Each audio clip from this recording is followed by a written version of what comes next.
দর্শক, আসসালামু আলাইকুম।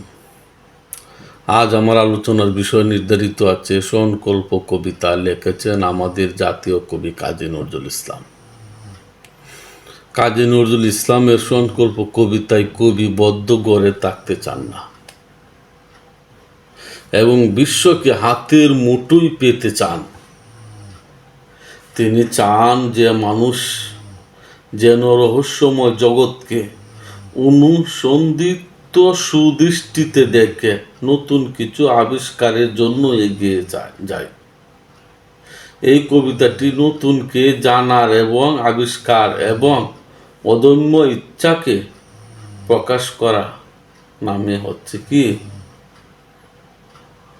সংকল্প। কবিতার ব্যাখ্যা। সংকল্প কবিতার ব্যাখ্যা।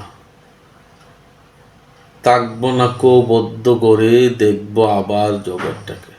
বদ্ধ গড়ে কবি গড়ে না থাকার কথা বলেছেন। কবি চার দেয়ালের মধ্যে আবদ্ধ জীবনকে পছন্দ করেন না।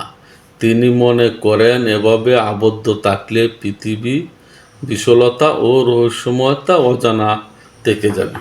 তাই নজরুল বলেছেন, থাকবো না কো বদ্ধ গড়ে, দেখবো আবার জগৎটাকে।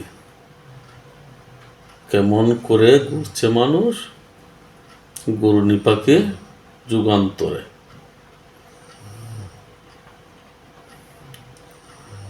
কবি বিশ্বকে জানা এবং কবি বিশ্বকে জানতে চান এবং এর রহস্য উদ্ঘাটন করতে চান। এই জন্যই তিনি ঘরের বাইরে বেরিয়ে বহি বিশ্বের সব কিছু দেখতে চান।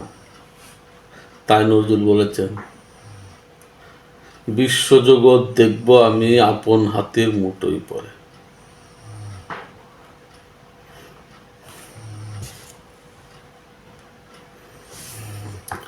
অজানাকে জানার আকাঙ্ক্ষা।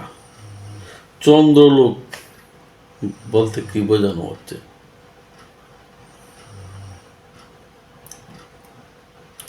চন্দ্রলোক বলতে বোঝানো হচ্ছে দেখব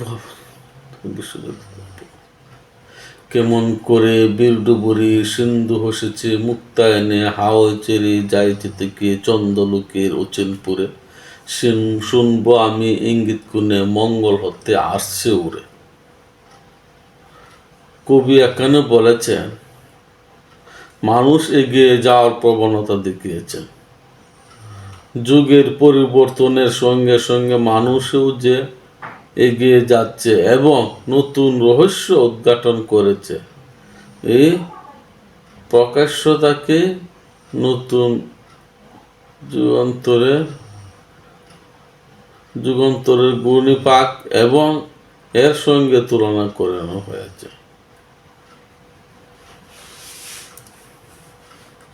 অদম্য কবি নজরুল ইসলাম বলেছেন, এখানে অদম্য শক্তি। কবি এই কবিতার মাধ্যমে মানুষের মধ্যে নতুনকে জানার এবং আবিষ্কার করা এবং আবিষ্কারের এর অদম্য সংকল্প যা ইচ্ছাকে জাগ্রত করতে চেয়েছেন। নজরুল কি করেছেন? তার ইচ্ছা শক্তিকে জাগ্রত করতে চেয়েছেন। তিনি চান মানুষ যেন নিজেদের সীমাবদ্ধতা ভেঙে বেরিয়ে এসে বিশ্বকে নতুনভাবে দেখে। তাই নজরুল বলছে, আমার সীমার বাঁধন টুটে দোষ দুঃখেতে পড়ব লুটে, বিশ্বজগৎ দেখব আপন হাতের মুঠোয় পড়ে, পাতাল পুরে নামব নিচে উঠব আকাশ চুড়ে, জগৎ দেখব আমি হাতের মুঠোয় পড়ে।